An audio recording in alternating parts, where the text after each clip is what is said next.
A friend told me about the Coorong and suggested I might like to visit there, so I did, and it's beautiful. What really stood out for me is just this gentleness about it, like Swan Bay, but also this space and these colours of blue and green that really resonated with me. And they're hard colours to make work in a picture, so I wanted to challenge myself. The paintings themselves are deeply grounded in the landscape that I'm looking at, whether it be the Coorong or the Mallee or the Little Desert or Swan Bay.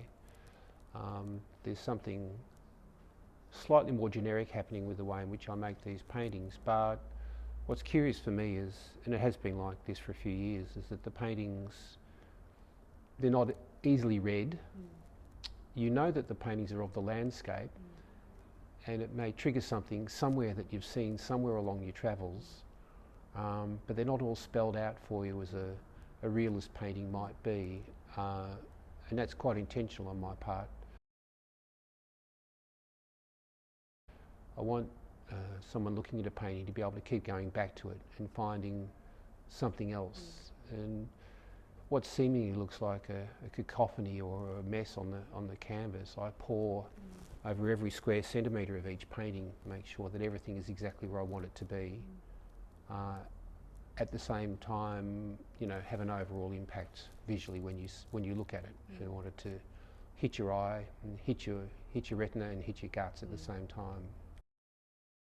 Yeah, the last 6 months or so I've been spending a day a week at Northcote Pottery, making ceramics in response to the landscapes I've been painting.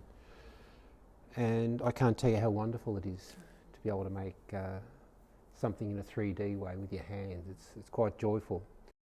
And the markings I've made on the ceramics are also about a receding waterline where it meets the shore, the detritus on the shoreline, or the diminishing of a salt crystal lake as it dries out over summer.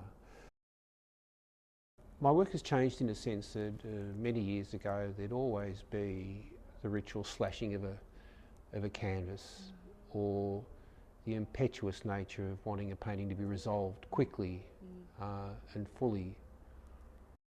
But the slashing rarely occurs these days, and so with the roundness of time, and if a painting is not working, either putting it aside or coming back a different day and trying something completely different with it.